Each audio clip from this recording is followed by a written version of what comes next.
RBD Defense. Bangladesh Air Force is setting up a drone manufacturing plant in joint venture with China. In a recent meeting between Bangladesh Investment Development Authority Chairman Ashik Chowdhury and Chinese officials, China agreed to transfer technology to Bangladesh to manufacture Chinese drones in Bangladesh's defense economic zones. During the same meeting, China also offered to set up a aircraft maintenance, repair and overhauling, or MRO for short, facility in Bangladesh, but we will get to that part later in the video. The drone manufacturing facility will be completed by December this year. This lines up perfectly with Ashik Chowdhury's previous statements stating that we would get to see the defense economic zones by December. So everything is going according to schedule. The Business Standards report does not specify what type or what model of drones will be manufactured in Bangladesh, but I have a few guesses. The guesses will be ranked from least to most likely. First, the CH-4/Wing Loong class of tactical male UAVs.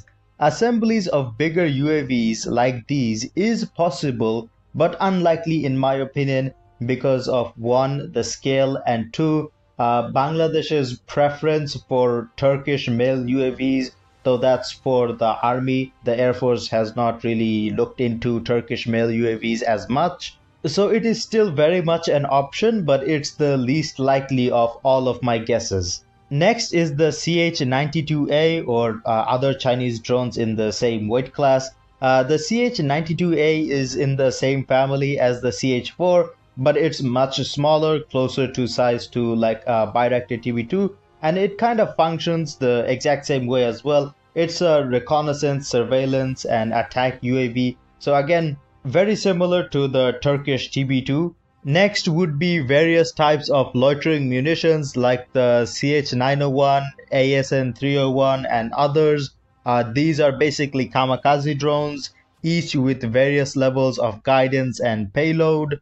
These drones have many applications. Some even have special applications like the ASN-301, which is more optimized for targeting and hitting enemy air defenses. Meanwhile, the CH-901A is more optimized for hitting tanks, and there are loitering munitions that are more specialized to hit enemy warships, and they have a lot of different applications. We can see some more of these applications in the next step, which would be smaller loitering munitions that can be used for saturation attacks or general use like attacking infantry, attacking barracks, armored vehicles, enemy fortifications. Their use case is almost unlimited. Loitering munitions is a category where Bangladesh is severely lacking, and there is a huge demand for these types of drones both domestically and internationally as well. The step after loitering munitions is FPV drones. FPV drones are small kamikaze drones remotely controlled by operators who have a first-person view feed of the battlefield broadcasted by the drone's small front-mounted camera. FPV drones are primarily used against infantry who are on foot or unarmored vehicles. In a way, FPV drones are basically just landmines with wings. A operator can just have an FPV drone sit anywhere like in a bush on the side of a road or in some tall grass in a field, and it's basically invisible because of its small size. Then when a group of soldiers or an unarmored vehicle moves by it, it can quickly ambush them in a matter of seconds and take them out. There is also a huge foreign demand for FPV drones. Just last month, Turkey sold thousands of FPV drones to Kosovo. Lastly, there are also quadcopter drop drones, which are used to drop mortar shells on enemy positions.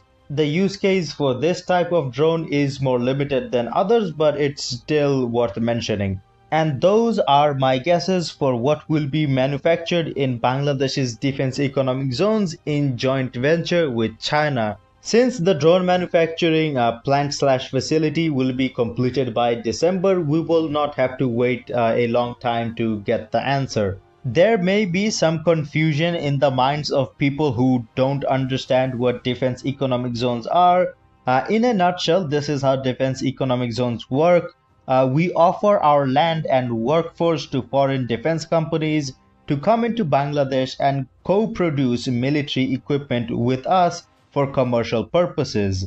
So the factories will be owned by both Bangladesh and the foreign companies, and the workforce will be mostly Bangladeshi. So when these companies sell military equipment that was made here in joint venture with us, we will get a cut of the profits. And of course, as these military equipment will be produced in our own country by mostly our own workforce, that means our own military will get a huge discount for these equipment. That is the blueprint of defense economic zones. And this blueprint allows for any foreign country, whether they are Chinese, Turkish, American, etc., anyone to get into joint venture with us and do business. So even though we're making a UAV manufacturing facility with China, we can still make one with Turkey or anyone else who wants to get into a joint venture and do business with us. Hopefully my explanation was easy to understand, but if you still have any questions, leave them down in the comment section. As I said at the beginning of the video, China also offered to set up a MRO facility in Bangladesh. An agreement on this has not yet been signed, but this is what a Bangladesh Air Force official had to say. By integrating certain equipment with Bangladesh Air Force's capabilities and manpower, it would be possible to overhaul engines for used aircraft. Bangladesh already has a MRO facility for our F-7 fleet, which China had helped to set up. And with this new proposed MRO facility, we would be able to overhaul engines of many Chinese aircraft and potentially even Russian ones, because most Russian engines are actually Soviet engines, and China bought a lot of Soviet blueprints before the Soviet Union went bankrupt. So if an agreement is reached on this front and this MRO facility is built, this would honestly be huge. Thank you for watching the video till the end. The channel is almost at 4,000 subscribers. We need like 90 more subscribers or something. So subscribe to the channel if you already haven't. If you want to support my work, like the video. Again, subscribe to the channel. Leave a comment sharing your thoughts. And I will see you in the next video.